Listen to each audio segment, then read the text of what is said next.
You know, I have always wondered why Tagalog is one of the two main languages of the Philippines and not Bisaya or Ilocano or any other dialect from the Philippines, since they have so many, which is why today we will be reacting to a video that apparently will try to explain to us just that. It is called How Tagalog Took Over the Philippines. There you have it. But before we start, maligayang pagbabalik sa akin channel. Ako po si Ovela. I'm a sound engineer, beatmaker, and content creator on YouTube based in Manila, Philippines. Although right now I am back in Montreal. Yes, sir. And with all that being said, let's jump right into it.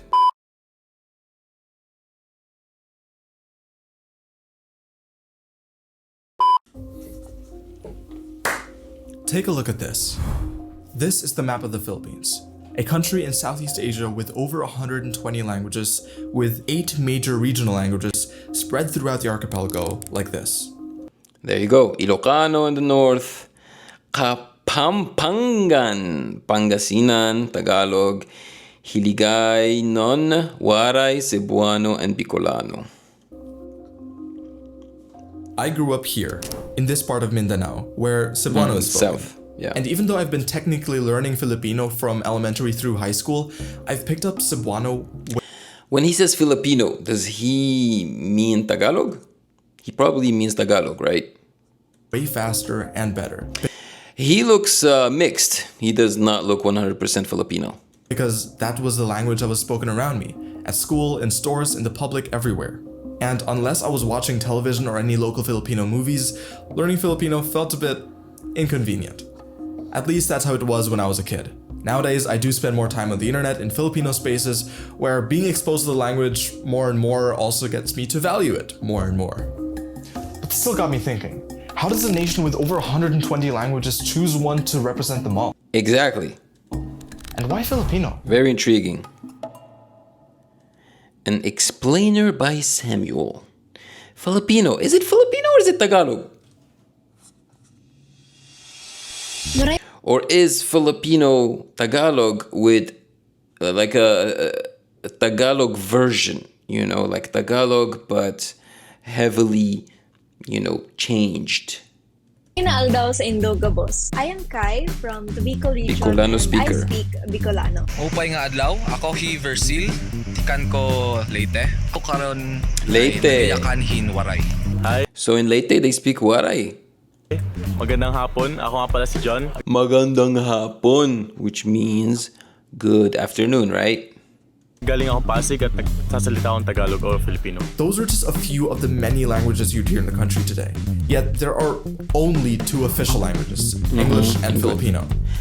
Yeah, okay. The former is basically just a remnant of colonization that is still valued due to its international importance. I'll get more into that a little bit later, but for now, I'd mainly like to take a closer look at this one. Because this language was never really foreign to the archipelago, yet its existence is still somewhat recent in Philippine history. Kinda. Let me explain.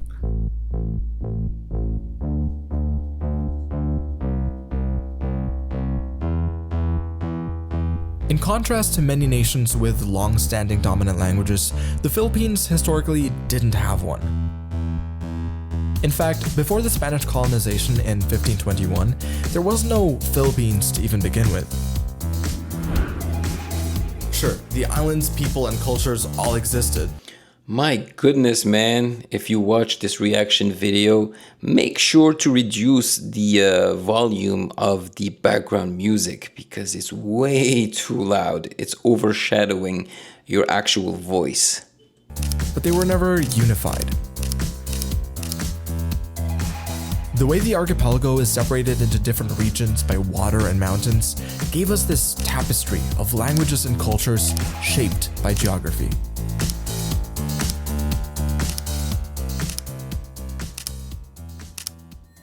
In 1521, the Spanish found the islands and brought some change, with a push for unity under a single banner and identity. Of course, the methods were oppressive and culturally destructive, as the race for conquest usually was. Yup. The writing systems got Latinized. The Spanish language was introduced. Colonization. And this archipelago was then named Las Islas Filipinas. Yeah. Philippine Islands.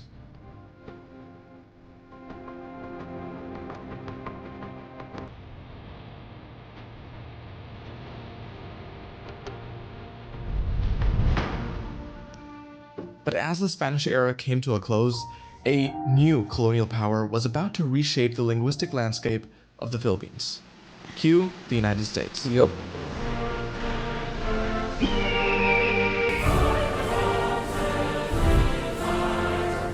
At this point, the Philippines was overflowing with languages.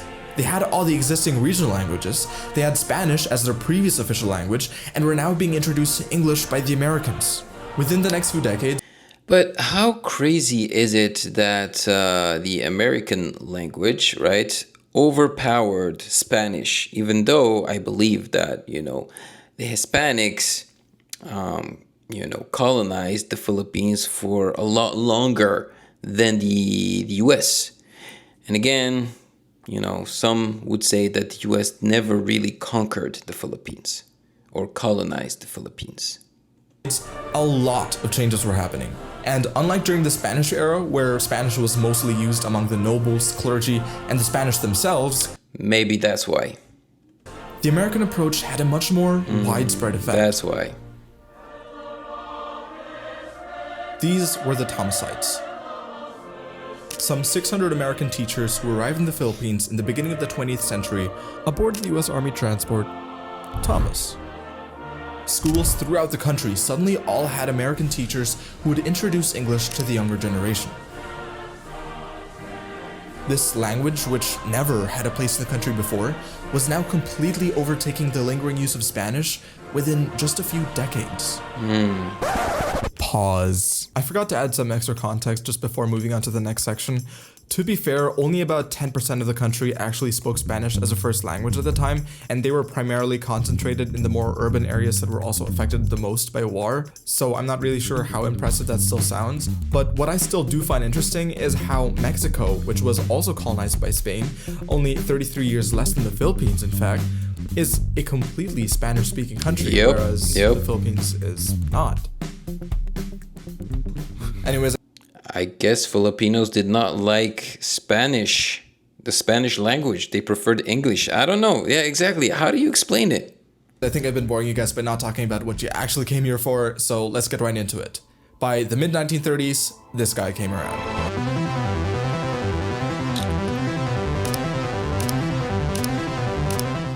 President Manuel Quezon was in charge of the Commonwealth of the Philippines, which was basically this transition period for the country before it would eventually become fully independent. And in 1937, he took the first big step of bringing a local language into the spotlight by choosing Tagalog to be the basis of the Wikang Pambansa, or the national language. When the national language law was enacted during the time of Quezon, they established Tagalog to be the basis for the national language. This is Jeconiah Dreisbach. I specialize in the sociolinguistics of migrant Filipino families, language contact, and Philippine language policies. Their plan was to establish a language that was called Filipino. It starts with the letter P, and it will be an Filipino. amalgamation of different Philippine languages. When the 1987 Constitution was proclaimed, the Constitution claimed that the national language, now spelled with an F, Filipino, it claimed that there is already a language called Filipino that is already amalgamated and it will be further developed. Filipino was based on a language already existing within the country, and it was further planned to absorb different parts of other Filipino languages to become an amalgamation of sorts. And Okay, so if I'm understanding this correctly, for the Filipino language is a mix of multiple Filipino languages, right? And that became Tagalog? because of this, Filipino and Tagalog are not officially the same thing. Yet, Okay, all right. any Filipino you would ask would say that there's practically no difference between the two. So Exactly. much so that many would even use the two names interchangeably, Yep. even if it's officially incorrect to do so. I mean, yes, there are minor differences in vocabulary, such as car being sasakyan in Tagalog, but kotse in Filipino, or shirt being baro in Tagalog, but damit in Filipino.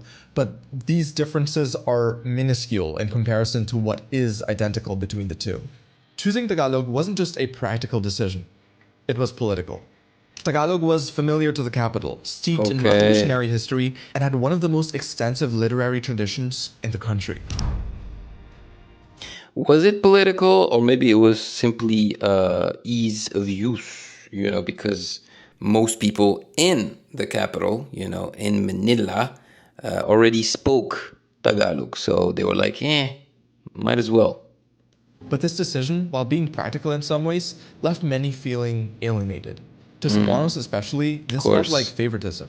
As a Yeah. big linguistic competitor, as the country's most widely spoken regional language besides Tagalog. But even though Cebuanos might feel alienated, I have noticed that the Cebuanos that I have met, to compensate for the fact that they did not grow up speaking Filipino or Tagalog, but Bisaya, they are much better English speakers. The Cebuanos were fairly independent historically.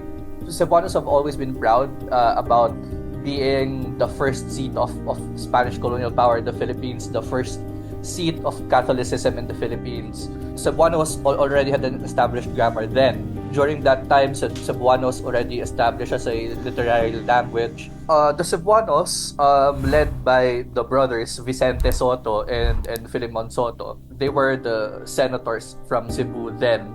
They very much expressed that the Bisaya should be the basis for the national language, primarily because it had the most number of speakers. So why Really? not make it as the national language? True. This opposition Makes went to go on sense. even decades after Filipino was established, to a point where the government in Cebu itself banned the use of Tagalog as a medium of instruction in schools.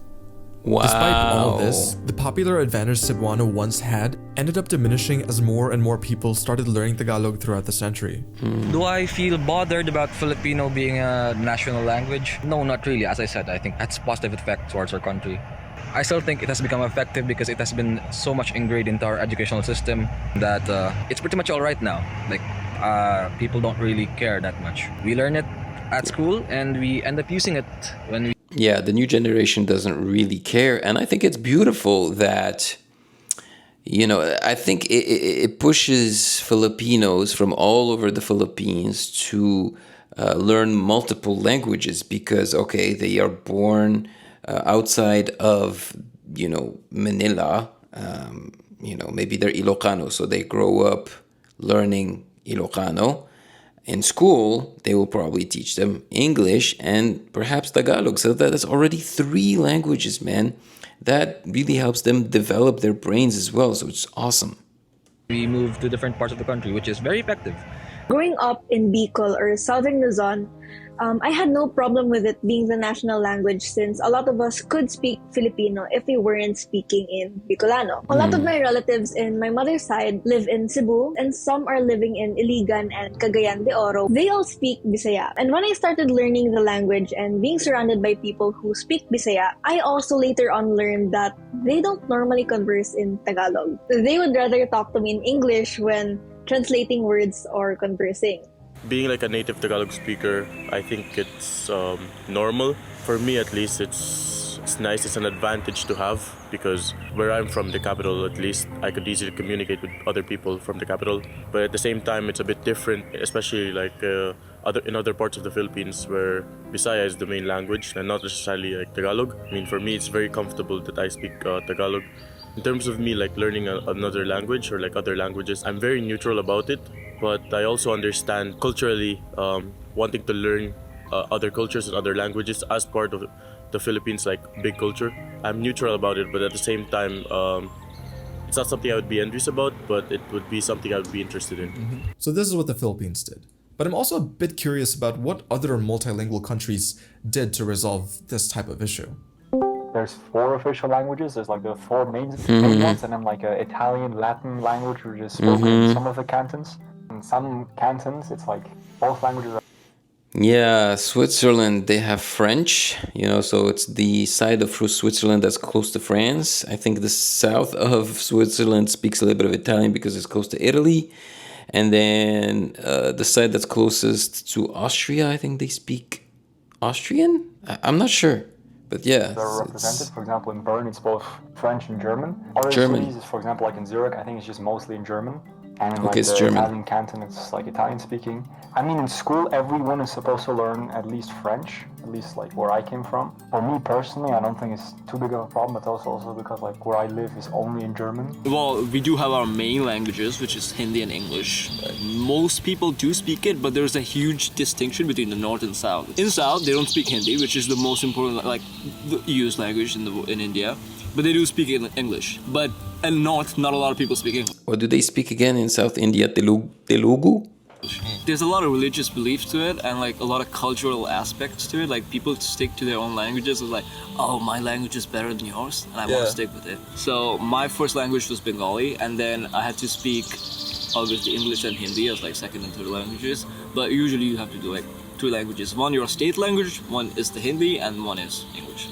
Hindi came from a lot of like distinct languages, and they all kind of summed up between like Sanskrit, Bengali, they all kind of sound similar to Hindi a little bit by little. So they all kind of just merge into one, and Hindi is like the ultimate. So the Singapore model fits the context of the Philippines. The students are required to learn 3 languages. First, of course, English. Second, their mother tongue. So if you're Chinese, you're gonna learn Mandarin. If you're Malay, you're gonna learn Malay. If you're Tamil, then you're gonna learn Tamil, and so on. They are also required to learn a different language. So if you're Chinese, you have the choice to learn Malay or Tamil. That's a dream, probably, that I have. I still feel more comfortable with Cebuano than with Filipino.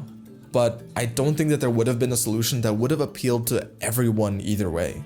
The Philippines is diverse, which is both a feature and a challenge.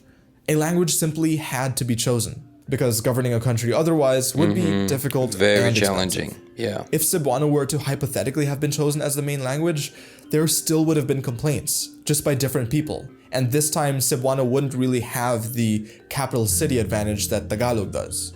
So I'm fine with the way things are. And hey, the way everybody's becoming more and more connected through the internet is opening up an interesting opportunity for the different languages to find a middle ground naturally, without it having to be artificially done through law. So I'm pretty excited for what the future holds in that regard. All right, that was very interesting. So here's the thing. I lived in the Philippines for about 7 months, and yes, most people speak English and Tagalog. And I did not hear anyone complain about the fact that Tagalog and English are the main 2 languages. I just saw excitement from people who are not from, the capital. So, people from Mindanao or from Cebu, when they hear somebody else speak Bisaya, they're excited. They're like, they're Bisaya, they're Cebuano, or they're from another region like me. They're excited about it. That's it.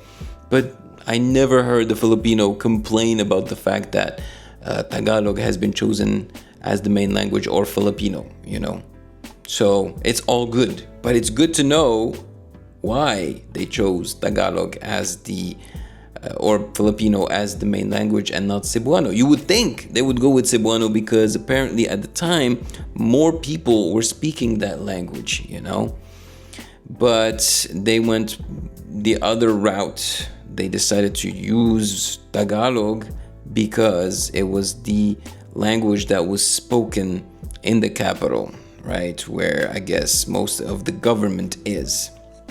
And that way it's easier to govern the country.